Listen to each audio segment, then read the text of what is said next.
Saham ini produknya berhasil menjadi top of mind di industri farmasi Indonesia. Dan menariknya lagi, sahamnya dijual dengan valuasi yang cukup murah dan aktif membagikan dividen setiap tahunnya. Mau tahu saham apa itu? Yuk tonton video ini sampai habis ya! Halo teman-teman, kembali lagi dengan saya Alin di channel Rupiah Finance. Di video kali ini kita akan melakukan analisa saham dari Temposcan Pacific dengan kode saham TSPC. Saham ini saya merasa menarik karena perusahaannya telah berhasil menciptakan produk yang menjadi top of mind di industri farmasi Indonesia. Dan saya yakin teman-teman pasti juga sudah banyak yang tahu apa produk dari TSPC ini. Sahamnya juga diperjualbelikan dengan valuasi yang cukup murah dan membagikan dividen yang konsisten setiap tahunnya. Tapi sebelum masuk ke analisanya, terdapat 3 prinsip investasi sederhana yang harus teman-teman pahami sebagai seorang investor. Yang pertama, teman-teman harus membeli perusahaan yang baik, artinya perusahaan yang memiliki kinerja dan manajemen yang baik. Lalu beli di harga yang baik, artinya teman-teman membeli perusahaan yang dengan valuasi yang murah atau under value. Dan investasilah untuk jangka panjang, karena dalam jangka pendek market adalah voting machines, dan dalam jangka panjang market adalah weighing machines. Sehingga harga saham hanya akan berkorelasi dengan kinerjanya dalam jangka panjang. Nah, terdapat 4 indikator sederhana yang menurut saya harus teman-teman perhatikan jika seandainya teman-teman tertarik pada suatu perusahaan. Yang pertama, teman-teman mengetahui produk dari perusahaan tersebut, lalu teman-teman juga mengetahui bagaimana angka penjualan dari perusahaan tersebut, teman-teman juga mengetahui laba kotor, dan terakhir, teman-teman juga harus melihat apakah laba bersihnya cenderung mengalami pertumbuhan atau tidak dari tahun ke tahun. Oke, langsung saja kita masuk ke dalam company profile dari PT Temposcan Pacific Tbk dengan kode saham TSPC. Nah, jadi Temposcan Pacific Tbk itu adalah perusahaan nasional yang bergerak di bidang farmasi, produk konsumen dan kosmetik sejak 1953. Berkantor pusat di Jakarta, Temposcan memiliki jaringan distribusi yang luas di Indonesia serta ekspansi secara internasional. Dikenal melalui merek-merek unggulan seperti Bodrex, Hemaviton, Marina, dan My Baby. Perusahaan ini juga menjalin kerjasama dengan merek global seperti Revlon dan Estée Lauder. Temposcan mengedepankan inovasi, kualitas dan tata kelola yang baik untuk mempertahankan posisinya sebagai pemimpin pasar. Nah, jadi teman-teman sudah bisa melihat ya dari company profile ini bahwa Temposcan ini memiliki banyak sekali produk-produk unggulan di pasar farmasi dan healthcare di Indonesia. Contohnya seperti Bodrex, Hemaviton, Marina, dan My Baby. Untuk visi dan misi perusahaan, visinya menjadi pemimpin pasar farmasi, produk konsumen, dan kosmetik, sementara misinya, Temposcan berkomitmen untuk menjadi organisasi dinamis yang terdiri dari para profesional handal dan dipimpin secara kuat dengan tujuan mencapai posisi pemimpin pasar melalui keunggulan manufaktur, pemasaran, dan distribusi. Menyediakan produk-produk berkualitas tinggi dan inovatif dengan harga kompetitif lewat sistem multi-channels yang efektif serta rantai pasokan yang andal, serta menerapkan tata kelola perusahaan yang baik untuk menciptakan kondisi keuangan yang sehat, menambah nilai bagi pemangku kepentingan, dan meraih penghargaan dari masyarakat. Nah, untuk pemegang saham dari perusahaan dapat kita lihat bahwa pemegang saham pengendali adalah PT Boga Mulia Nagadi yang dengan kepemilikan sekitar 89,7% per 30 Juni tahun 2025. Nah, pemegang saham perseroan berdasarkan klasifikasi lokal dan asingnya. Jadi untuk pemodal nasional perorangan itu ada di angka persentase 6,67%, lalu pemodal nasional badan usaha itu ada di angka 90,15%, pemodal asing perorangan itu ada di angka 0,03%, dan pemodal asing badan usaha ada di angka 3,15%. Lalu untuk ultimate beneficial owner atau pemegang manfaat akhir dari saham TSPC ini adalah Kartini Muljadi dan keluarga, di mana mereka mengendalikan PT Boga Mulia Nagadi selaku pemegang saham pengendali dari PT Temposcan Pacific Tbk. Nah, ini adalah struktur organisasi dari PT Temposcan Pacific Tbk.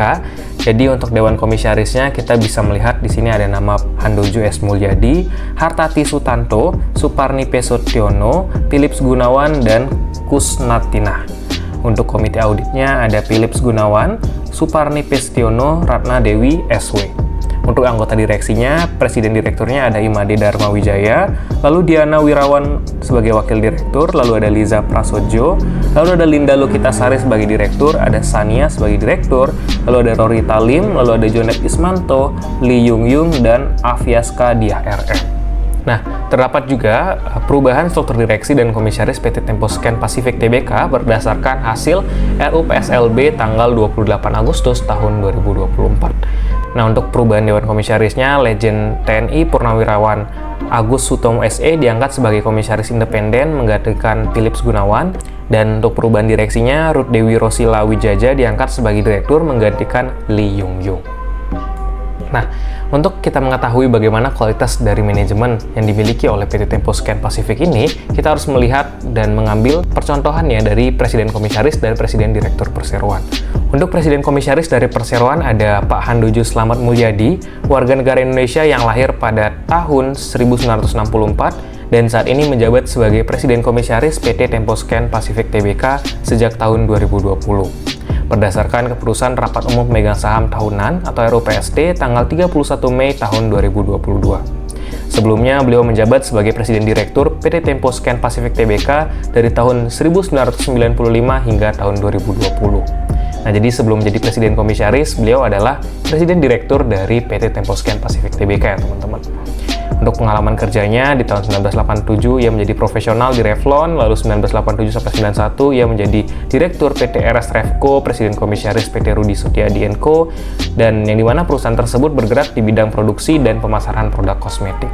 Lalu selanjutnya, tahun 90 sampai sekarang ia menjadi pendiri dan Presiden Direktur dari PT Boga Mulyana Gadi, holding company dari Grup Tempo.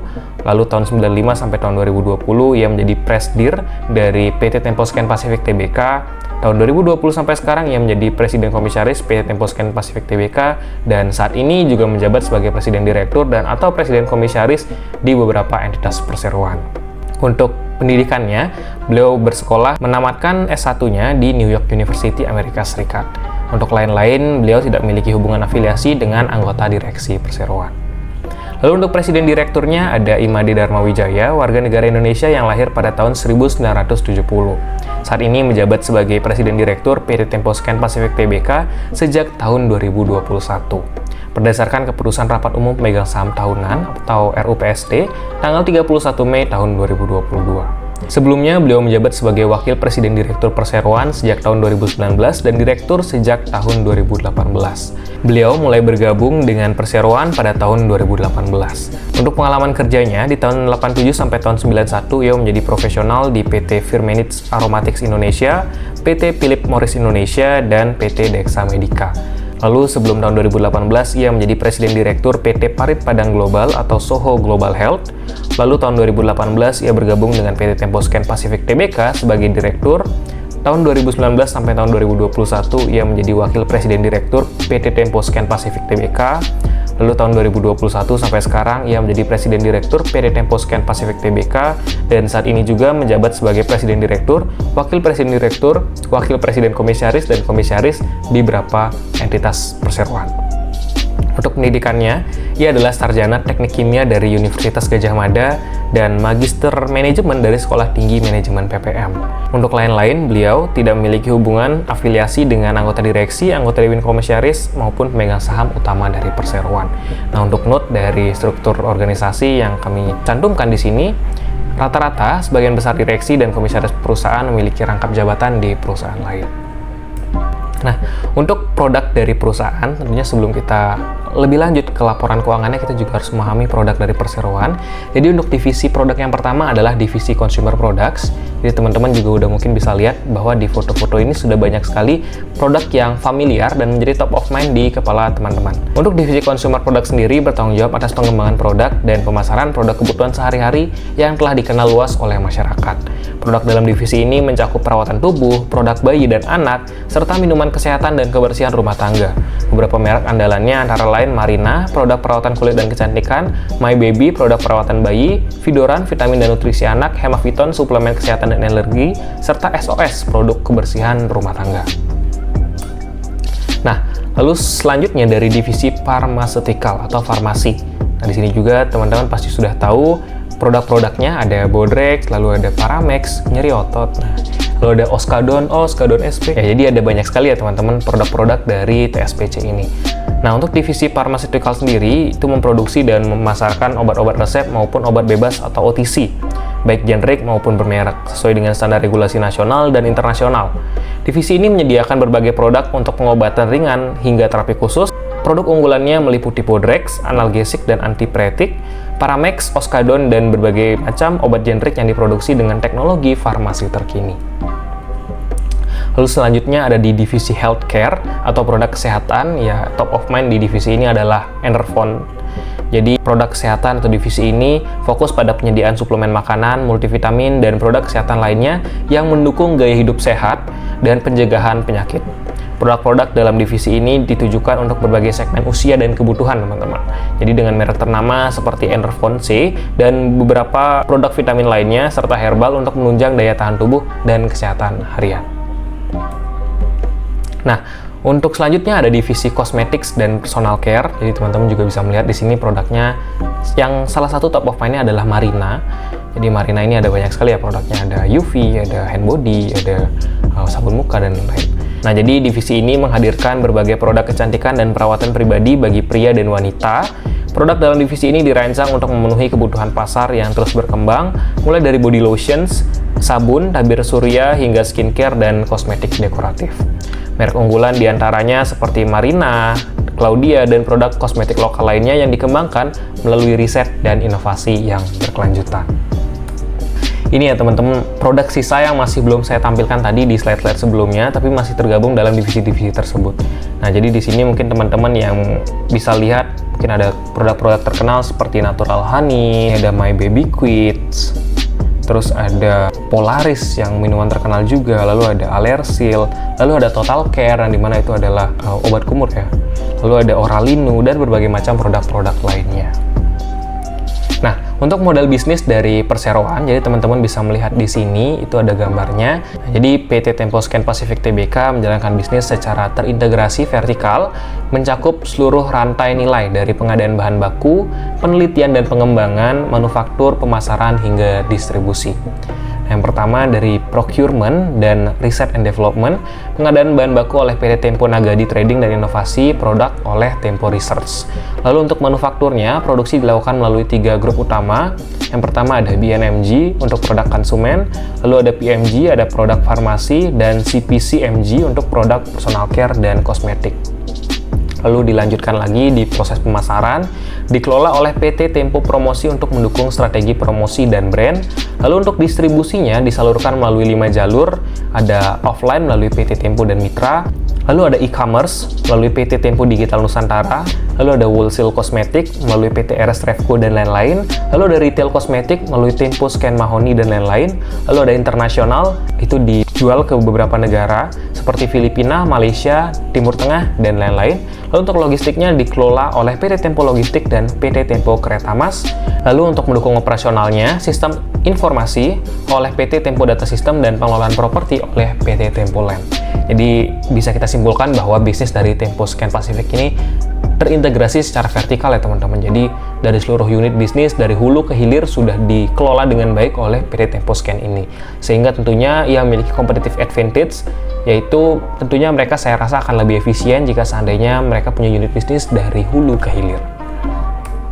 Nah, lalu untuk kelebihan dari TSPC ini, yang pertama model bisnisnya terintegrasi dari hulu ke hilir, lalu produk dan mereknya beragam dan dikenal luas menjadi top of mind di masyarakat seperti Bodrex, Marina, dan My Baby, lalu jaringan distribusi nasional yang kuat juga, punya unit e-commerce dan logistik mandiri, ekspansi ke pasar internasional dan infrastruktur R&D dan produksi dilakukan secara sendiri.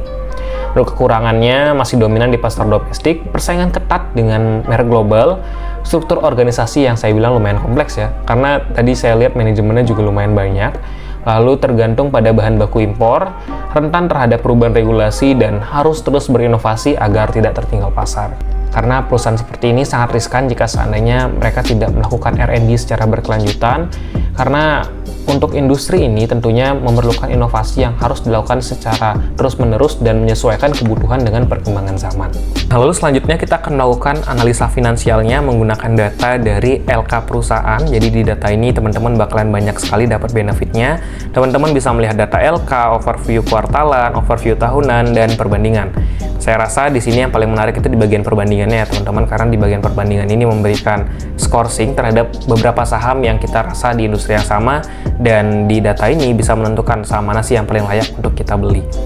Nah, teman-teman, jika seandainya teman-teman tertarik untuk menggunakan data yang sama seperti saya ini, teman-teman bisa menghubunginya di @lk perusahaan dengan harga 50.000 untuk per kuartalnya, dan untuk teman-teman yang tertarik untuk mendapatkan data dari tahun 2019 sampai tahun 2025 kuartal 2 ini harganya sekitar 1,3 juta, tapi jika seandainya teman-teman menggunakan kode rupiah01, teman-teman akan mendapatkan diskon dan harganya menjadi 900.000. Nah, untuk analisa dari TSPC kali ini kita akan melakukan analisanya melalui overview kuartalannya ya teman-teman. Jadi kemarin di video sebelumnya kita sudah menggunakan overview tahunannya, dan sekarang kita akan melakukan analisa menggunakan overview kuartalannya. Nah, teman-teman gampang sekali caranya. Teman-teman tinggal ketik aja di sini TSPC. Nah, sahamnya langsung muncul ya teman-teman. Dan jika seandainya teman-teman masih bingung bagaimana cara penggunaannya, teman-teman bisa lihat di sini. Untuk bagian mohon dibaca, teman-teman silahkan baca bagaimana tips menggunakan template-nya, bagaimana cara menggabungkan data beberapa kuartal. Lalu juga teman-teman bisa melihat cara menggunakan perbandingan data emiten. Lalu jika seandainya ada beberapa huruf-huruf atau kata-kata yang teman-teman masih bingung dalam penggunaan tools ini, teman-teman bisa pencet bagian glosarium dan kita ketik Ctrl F jika seandainya teman-teman bingung tentang apa sih itu CR. Nah, di sini langsung dijelaskan ada cash ratio. Jadi cash ratio itu adalah rasio keuangan yang bisa digunakan dan lain-lain. Oke, jadi kita lanjut ke analisa finansialnya. Jadi di sini tadi udah kita ketik ya TSPC. Jadi kita lihat di sini untuk pendapatan usahanya, kita lihat dari tahun ke tahun cenderung mengalami pertumbuhan ya teman-teman. Jadi untuk secara year on year growth-nya di kuartal 1 ini sedang minus 4,84%, dan jika seandainya di annualize, perusahaan masih akan mendapatkan kenaikan itu ada di angka 16,61%. Yang dimana ini terbilang sangat bagus bagi perusahaan yang produknya sudah menjadi top of mind di masyarakat. Lalu untuk laba bersihnya, kita juga lihat bahwa dari tahun ke tahun perusahaan juga cenderung untuk meningkatkan laba bersihnya, yang dimana artinya itu juga sangat bagus teman-teman, karena perusahaan berhasil untuk mengefisiensikan unit bisnis dari perusahaan, dan perusahaan juga saya bisa bilang cukup pintar dalam melakukan analisa ataupun operasi dari bisnis perusahaan. Untuk secara year on year growth-nya itu bertumbuh ada di angka 0,45% di kuartal 1 2025 ini. Lalu kita masuk ke balance sheet-nya di bagian utang atau liabilitas, kita dapat melihat bahwa utang dari perusahaan dari tahun ke tahun cenderung bertambah ya, bahwa di kuartal 1 tahun 2025 ini kita dapat melihat terdapat pertumbuhan utang ada di angka 6,23% dengan CAGR dalam beberapa tahun terakhir itu ada di angka 31,03%. Dimana jika seandainya bisnis perusahaan kita harus perhatikan kembali ya teman-teman, jika seandainya memang ekspansi yang membutuhkan utang ya mungkin saya rasa ini tidak masalah, tapi jika seandainya ekspansinya kalian rasa tidak memerlukan utang yang banyak ya teman-teman harus memperhatikan lagi apakah hutang-hutang ini bermanfaat bagi perusahaan atau tidak ya. Untuk ekuitas, nah ekuitasnya juga terbilang cukup bagus ya teman-teman, karena berhasil meningkatkan pertumbuhan dari tahun ke tahun dengan year on year growth-nya ada di angka 12,33%. Nah di kuartal 1 tahun 2025 ini ekuitasnya ada di angka 9,1 triliun. Dimana itu juga sudah jauh mengalami peningkatan dibandingkan dengan kuartal 1 tahun 2021. Nah lalu untuk total asetnya ini juga mengalami peningkatan ya teman-teman. Nah, jadi untuk di posisi kuartal 1 tahun 2025 itu ada di angka 13,2 triliun, yang dimana mengalami pertumbuhan secara year on year ada di angka 10,18%, dan itu juga sudah mengalami pertumbuhan jauh dibandingkan dengan kuartal 1 tahun 2021 yang masih ada di angka 9,7 triliun. Jadi kita bisa simpulkan bahwa perusahaan ini masih bertumbuh dari tahun ke tahun karena mereka masih memiliki produk yang saya rasa masih bisa ekspansi tidak hanya di pasar domestik tapi juga bisa ekspansi ke pasar yang lebih luas di pasar internasional. Nah, lalu kita masuk ke laporan arus kasnya. Untuk kas dan setara kas di kuartal 1 tahun 2025 itu ada di angka 4,7 triliun, yang dimana itu terbilang sangat besar ya teman-teman. Dengan year on year growth-nya ada di angka 20,99%. Itu sudah meningkat jauh dibandingkan dengan kuartal 1 di tahun 2021. Lalu arus kas dari aktivitas operasinya sangat disayangkan ya teman-teman, bahwa di kuartal 1 tahun 2025 ini arus kas operasi dari perusahaan sedang mengalami minus, itu ada di minus 8,76 miliar. Padahal di tahun-tahun sebelumnya, perusahaan itu cenderung menghasilkan kas operasi yang relatif stabil dan terus bertumbuh. Tapi mungkin kita bisa lihat juga bahwa di setiap kuartal 1 di data-data laporan keuangan tahun-tahun sebelumnya, kita dapat melihat bahwa di kuartal 1 ini biasanya memang perusahaan memiliki kas operasional yang sangat tipis ya. Dan bahkan di tahun 2025 ini di kuartal 1-nya minus. Ini harus kita perhatikan dan follow up lagi laporan keuangan ke depannya seperti apa, karena jika seandainya teman-teman tertarik dengan perusahaan ini, arus kas adalah salah satu hal penting yang harus teman-teman perhatikan. Nah, lalu untuk arus kas dari aktivitas investasi ini masih sering minus ya teman-teman, yang dimana artinya itu juga lumayan bagus, karena artinya perusahaan terus melakukan ekspansi dan menggunakan kas operasionalnya untuk melakukan penambahan pabrik ataupun melakukan proses R&D yang nantinya akan berdampak secara langsung terhadap penjualan dan laba bersih dari perusahaan. Secara year on year growth-nya itu ada di angka minus 23,85%. Lalu untuk arus kas dari aktivitas pendanaan, nah dalam beberapa tahun terakhir sebenarnya perusahaan aktif dalam membayarkan utang-utangnya dari kuartal ke kuartal, tapi di tahun 2025 ini di kuartal 1 perusahaan menambah utangnya ada di angka 300 miliar. Yang dimana ini bisa terbilang bagus, bisa terbilang buruk juga bagi perusahaan, tergantung dari penggunaan apa sih utang ini.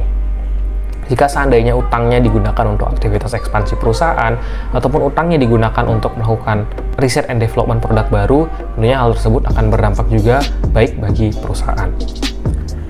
Nah, lalu kita lanjut menganalisa rasio-rasio yang ada di sini. Nah, kita dapat melihat bahwa earning per shares dari perusahaan per kuartal 1 tahun 2025 ada di angka Rp90. Lalu untuk revenue per shares-nya ada di angka Rp726. Dan untuk book value per shares-nya ada di angka 2018. Untuk price earning ratio-nya ada di angka 6 kali. Lalu untuk price to book value-nya ada di angka 1,13 kali. Lalu untuk net profit margin-nya ada di angka 12,5%. Itu terbilang bagus teman-teman. Lalu untuk return on equity-nya ada di angka 18%, dan ini lumayan tinggi teman-teman. Bagi historis perusahaan ini lumayan tinggi ya teman-teman. Lalu untuk liquidity-nya, untuk debt equity ratio-nya ada di angka 39,9%, masih terbilang cukup baik. Dan untuk cash ratio-nya ada di angka 150%, dan itu terbilang baik. Lalu untuk dividen per shares-nya kita dapat lihat bahwa perusahaan aktif membagikan dividen dari tahun ke tahun, dengan beberapa tahun terakhir ini membagikan dividen dengan jumlah nominal yang sama, yaitu ada di angka Rp125. Dengan dividen yield terakhir di tahun 2024 ini ada di angka 5%. Kenapa dividen yieldnya malah turun terus? Ini dikarenakan harga saham perusahaan yang terus diapresiasi oleh pasar ya teman-teman. Karena TSPC ini menghasilkan produk yang bagus, lalu kinerja perusahaannya juga bagus, ya tentunya seperti yang saya katakan di awal, harga saham hanya akan berkorelasi dengan kinerja perusahaan dalam jangka panjang. Sehingga karena harga sahamnya naik terus, tetapi dividen yang diberikan juga tetap sama, jadi dividen yield-nya berkurang dari tahun ke tahun. Tapi ini masih dalam angka yang bagus teman-teman. Karena 5% juga jika seandainya teman-teman investasikan di perbankan, itu juga tidak bisa sampai 5%. Lalu untuk dividen payout ratio-nya, untuk tahun 2024 dikarenakan laba bersih perusahaan terus meningkat, saat ini di tahun 2024 itu ada di angka 39%, berbeda dengan tahun 2022 yang ada di angka 56%. Nah, lalu bagaimana dengan valuasinya? Jika seandainya kita menggunakan metode earning per shares growth, ini bisa kita katakan bahwa sahamnya sedang under value, bahwa intrinsic value-nya ada di angka Rp4.469, dan itu memiliki margin of safety 96%. Lalu untuk metode ROI-nya, itu perusahaan sedang dijual dengan harga yang under value juga, dengan intrinsic value ada di angka 3.630 dan margin of safety ada di angka 59%. Lalu untuk metode book value-nya itu juga sedang under value teman-teman.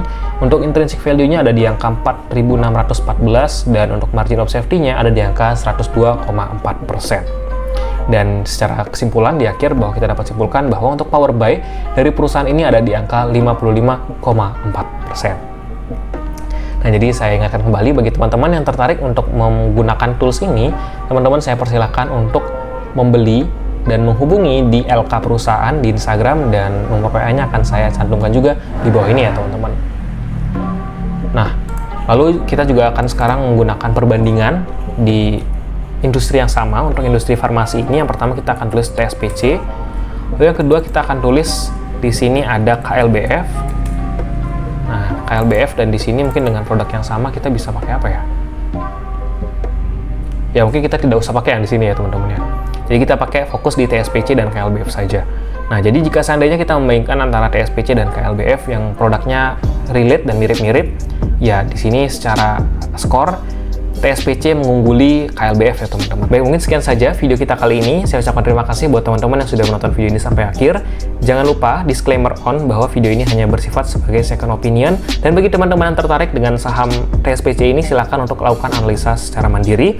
Dan jangan lupa bagi teman-teman yang ingin kaya ya subscribe Rupiah. Bye bye.